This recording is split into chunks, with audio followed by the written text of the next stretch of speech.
అందరికీ శుభోదయం. నమస్తే పంతులు. నమస్తే. అంత మంచిదేనా? ఎప్పుడు వచ్చారు? నేను వచ్చాను. నేను వచ్చిన. అయితే ఈరోజు ఉగాది పండుగ గురించి కొంచెం చెప్తాను. ముందుగా అందరికీ విశ్వావసునామ సంవత్సర ఉగాది శుభాకాంక్షలు.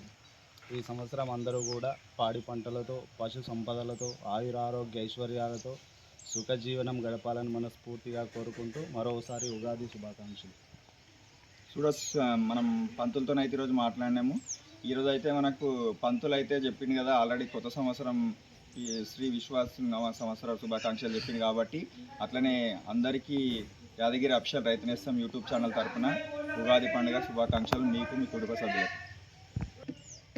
స్వామి మరి ఈ కొత్త సంవత్సరం అయితే వచ్చింది కదా, ఈ సంవత్సరం ఎట్లుంటుంది, అంతలా పబ్లిక్ ఎట్లా కొంచెం చెప్తారా? ఈ సంవత్సరం కూడా వర్షాలు సమృద్ధిగా ఉంటాయి, కాకపోతే కొంచెం తుఫాన్లు ఎక్కువ వచ్చే అవకాశం ఉంది. రాజు రవి కాబట్టి కొంచెం రాజులకు పరిపాలన సమకూలంగా ఉండదు.